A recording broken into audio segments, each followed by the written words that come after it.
सविता सीधा मनीषा के कमरे में जाती है और उससे कहती है, महारानी जल्दी उठो, सूरज सर पर आ गया है। भाभी थोड़ी देर और सोने दो ना, मैं रात को लेट सोई थी। वो क्या है ना, यूनिट टेस्ट चल रहे हैं। शराफत से उठती है या नहीं, या फिर पानी की भरी बाल्टी डालूं तेरे ऊपर? नहीं भाभी, मुझे बिस्तर में नहीं नहाना, उठती हूँ मैं। मनीषा जल्दी से उठकर बाथरूम में चली जाती है। सभी आराम से बैठकर नाश्ता कर रहे होते कि तभी रेशमा बाजार से हाथ में सामान लिए आ जाती है। रेशमा को देखते ही सविता उस पर बरस पड़ती है। लो आ गई महारानी, ऐसा भी क्या सामान लाना था जो सुबह आंख मलते ही बाजार की तरफ रवाना हो गई? भाभी कल आप ही तो चीख रही थी कि घर का सारा सामान मुझे ही लाना पड़ता है, घर में किसी को भी किसी काम से कोई लेना देना नहीं है। अब मैं बाजार जाकर सामान ले आई तो आपको इस बात से भी तकलीफ हो रही है? देख रही हो माँ जी, अपनी बेटी की जुबान कैंची से भी तेज चलती है। और मयंक आप तो कुछ कहेंगे नहीं अपनी लाडली बहन को। रेशमा अपनी भाभी से ऐसे बात नहीं करते, चलो माफी मांगो। भैया मैं क्यों माफी मांगू?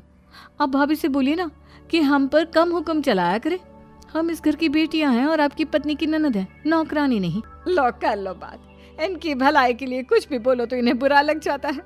इस घर में यही इज्जत है मेरी। देख लो माँ जी, आपकी बेटी किस लहजे में मुझसे बात कर रही है। सविता वहां से चली जाती है। मयंक को बहुत गुस्सा आता है, वो भी वहां से चला जाता है। फिर करिश्मा रेशमा को समझाती है, रेशमा तुम्हें भाभी से माफी मांग लेनी चाहिए थी ना। लेकिन दीदी मैंने कुछ किया ही नहीं, तो मैं माफी क्यों मांगू? हाँ करिश्मा दीदी, रेशमा दीदी जैसे ही घर में आई भाभी ही उन पर चिल्ला रही थी। हाँ मैं मानती हूँ कि गलती भाभी की थी। मैं तो इसलिए बोल रही हूँ कि भाभी ने माँ को तो पूरी तरह अपने वश में कर लिया है। वो हमारी बात सुनती ही नहीं। मयंक भैया हमारे लिए हमेशा खड़े रहते हैं, इसलिए उनकी बात का मान तो तुम्हें रखना चाहिए था ना। कोई फायदा नहीं दीदी, कुछ दिनों की बात और है, भाभी उन्हें भी हमारे खिलाफ भड़का देंगी। फिर वो भी माँ की तरह हमारी किसी बात का विश्वास नहीं करेंगे। इसी तरह सविता अपनी तीनों ननदों को किसी न किसी बात पर परेशान करती रहती थी। एक दिन मयंक अपनी तीनों बहनों के लिए गिफ्ट लाया। करिश्मा ये तुम्हारे लिए हार का सेट, रेशमा तुम्हारे लिए सुंदर सी ड्रेस, और मनीषा तुम्हें किताबें पसंद है ना, तुम्हारे लिए किताबें लाया हूँ।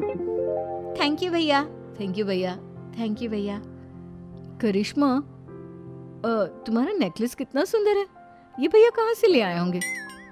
मैंने भैया को 3 दिन पहले फोन पर ये डिजाइन दिखाया था और आज भैया ये ले आए। सविता तो अपनी ननदों के गिफ्ट्स देखकर जल गई, और करिश्मा का नेकलेस तो उसे भी बहुत पसंद आया था। अपनी बहनों के लिए कितना अच्छा नेकलेस लेकर आए हैं, मुझे कभी कोई गिफ्ट नहीं दिया। मैं आज ही ये हार चुरा लूंगी। रात में सविता करिश्मा का हार चुरा लेती है, और इसी तरह उसे अपनी ननदों की जो भी चीज़ अच्छी लगती वो उसे मांगती नहीं, बल्कि रात के अंधेरे में चुरा लेती। इसी तरह दिन बीतते गए और सविता ने मयंक के दिल में भी उसकी बहनों के लिए नफरत पैदा कर दी। एक दिन मयंक ने करिश्मा और रेशमा के लिए रिश्ता देखा और ये बात उसने घर में सबको बताई। माँ, करिश्मा और रेशमा के लिए बहुत अच्छा रिश्ता आया है, वो लोग कल इन्हें देखने आ रहे हैं। आप और सविता मिलकर सारी तैयारी कर लेना। ये सुनकर करिश्मा और रेशमा खुश हो जाती हैं, लेकिन सविता सोचती है, अगर इन दोनों बहनों की शादी हो गई तो घर और बाहर का काम कौन करेगा? मनीषा तो 1 नंबर की कामचोर है, उससे तो किसी बात की उम्मीद लगाना ही बेकार है।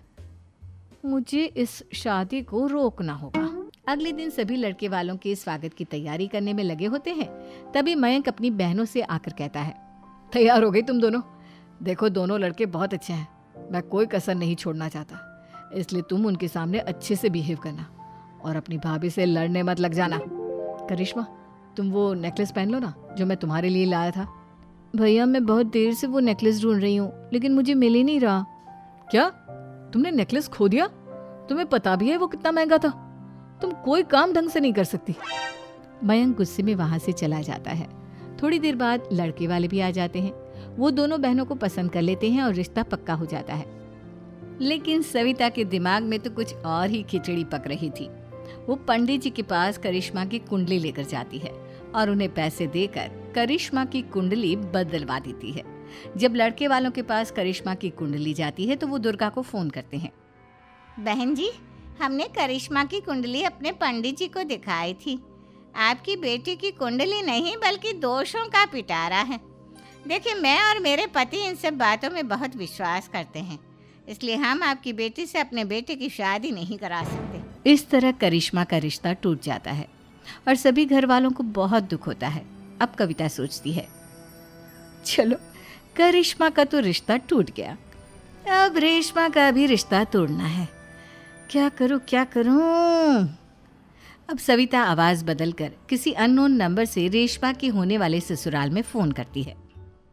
हेलो, मैं कौन हूँ कौन नहीं ये आपके लिए जानना ज़रूरी नहीं। बस इतना सुन लो कि रेशमा का 2 साल से किसी के साथ अफेयर चल रहा है। बस रेशमा का रिश्ता तोड़वाने के लिए सविता का इतना कहना काफी था। अब रेशमा का भी रिश्ता टूट गया। मयंक और दुर्गा देवी ने रेशमा को खूब खरी खोटी सुनाई और उससे बार बार उस लड़के के बारे में पूछने लगी। आप दोनों मुझे क्यों परेशान कर रहे हो? अरे कोई लड़का होगा मेरी लाइफ में तो मैं बताऊंगी ना, जब कोई है ही नहीं तो कहाँ से लाऊं मैं कोई लड़का? तो तेरे होने वाले ससुराल वालों को फोन किसने किया था? माँ मैं नहीं जानती किसने फोन किया था, मैं सच कह रही हूँ। मैं तो पहले ही कह रही थी इसकी लगाम खींच कर रखो, लेकिन मेरी सुनता ही कौन है। आप चुप रहिए भाभी, ये सब आपका ही किया धरा है। अब तीनों बहनों को विश्वास हो जाता है कि ये सब उनकी भाभी ही कर रही है। तीनों बहनें अपनी भाभी को सबक सिखाने के लिए एक वकील कर लेती है और घर में हिस्सा मांगना। देखो भैया, माँ बाप की जायदाद में जितना बेटों का हक होता है उतना ही बेटियों का, इसलिए इस घर के 4 हिस्से होंगे और हमें अपना हिस्सा चाहिए। मैंने तुम्हारे लिए क्या क्या नहीं किया और तुम इस घर में हिस्सा मांग रही हो? भैया, आप और माँ हम बहनों की कोई बात नहीं सुनते हो और भाभी हमारी शादी नहीं होने देगी क्योंकि उन्हें लगता है कि आप हमारी शादी में ज्यादा पैसा लगाओगे और उन्हें हम जैसी फ्री की नौकरानी कहाँ मिलेगी। तो हम भाभी के साथ तो रह नहीं सकते, हम बहनों को अपना हिस्सा चाहिए। अरे तुम्हें शर्म आनी चाहिए अपने भाभी पर ऐसा इल्जाम लगाते हुए। वो तुम्हारे बारे में कितना सोचती है। हाँ माँ, भाभी हमारे बारे में बहुत सोचती है, दिन रात बस यही सोचती रहती है कि किस तरह से अपनी तीनों ननदों को परेशान करूं और कभी मुझे पढ़ने भी नहीं देती। दोनों बहनों का रिश्ता भी तो इन्होंने ही तोड़वाया है और रात में हमारे कमरे में आकर हमारी चीजें भी चुराती हैं। इसी तरह सविता की तीनों ननदें अपनी बात पर अड़ी रही। अब कोर्ट में तारीख भी शुरू हो गई। जब सविता को लगा कि उसकी तीनों ननद इतनी आसानी से नहीं मानने वाली, तो उसने अपने पति और सास को सारी सच्चाई बता दी और अपनी तीनों ननद से माफी मांगी। मयंक और दुर्गा को भी अपनी गलती का एहसास हो गया। अब सविता खुद करिश्मा और रेशमा के लिए अच्छा रिश्ता ढूंढती है और उनकी शादी करवाती है।